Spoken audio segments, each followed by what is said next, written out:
नमस्कार. Cook with शीतलमध्ये आपले मनापासून स्वागत.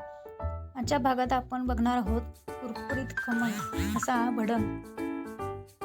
अगदी सोप्या पद्धतीने इथे कृती सांगितली आहे. व्हिडिओ शेवटपर्यंत नक्की बघा. चला तर मग रेसिपीला सुरुवात करूया.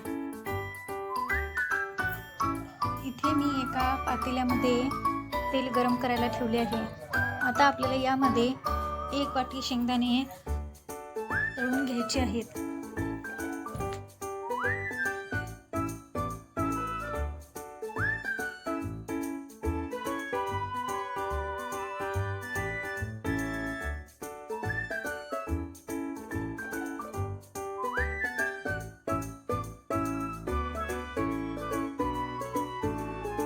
मी ते शेंगदाणे छान खरपूस तळून घेतले आहेत. आता मी हे साईडला काढून घेते.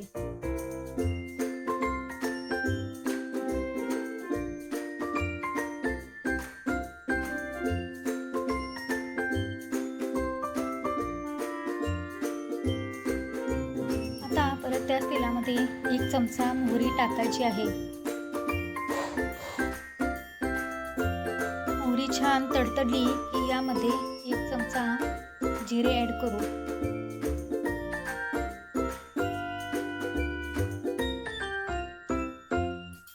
मूठभर कढीपत्त्याची पाने टाकायची आहेत.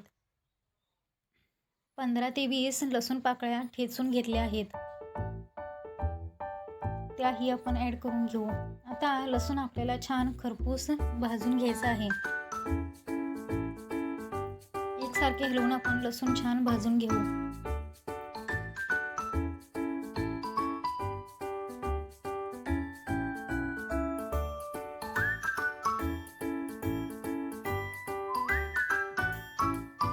लसूण आपला छान भाजला आहे.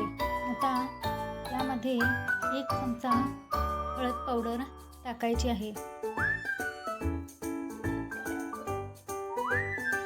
1.5 चमचा लाल तिखट. तिखट इथे तुम्ही तुमच्या आवडीनुसार घेऊ शकता.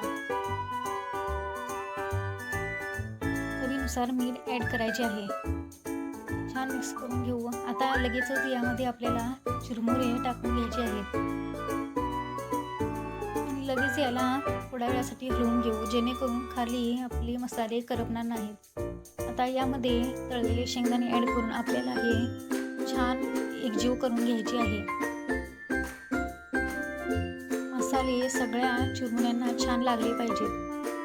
आपण मंद गॅसवरतीच ही क्रिया करायची आहे.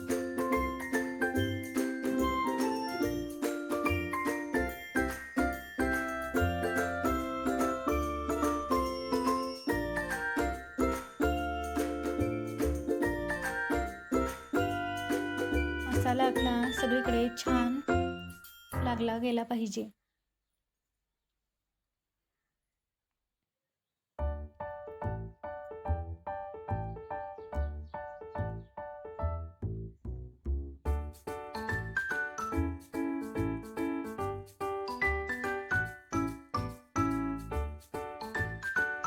आता यामध्ये आपल्याला 2 चमचे पिठी साखर ॲड करायची आहे.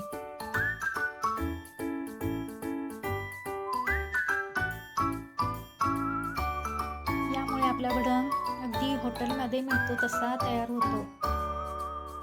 त्यामुळे पिठी साखर न विसरता ॲड करा. आता आपण हे छानपैकी साखर सगळीकडे छान मिक्स करून घेऊ.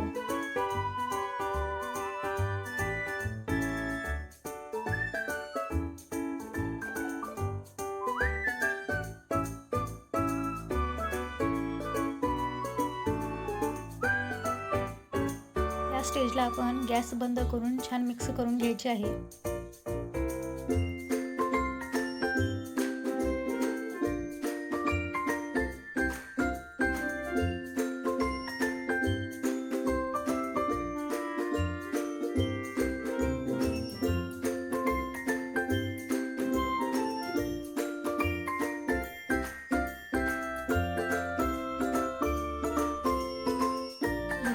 थोड्या वेळासाठी थंड करून घ्यायचं आहे.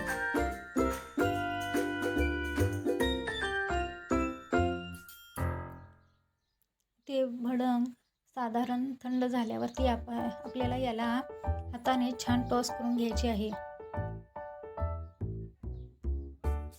मी दाखवत आहे अगदी याचप्रमाणे.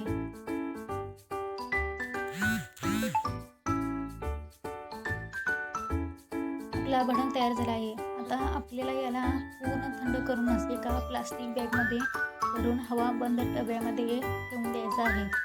तयार आहे आपला खमंग व कुरकुरीत भडंग. रेसिपी आवडल्यास नक्की लाईक करा व चॅनेलला सबस्क्राईब करायला विसरू नका.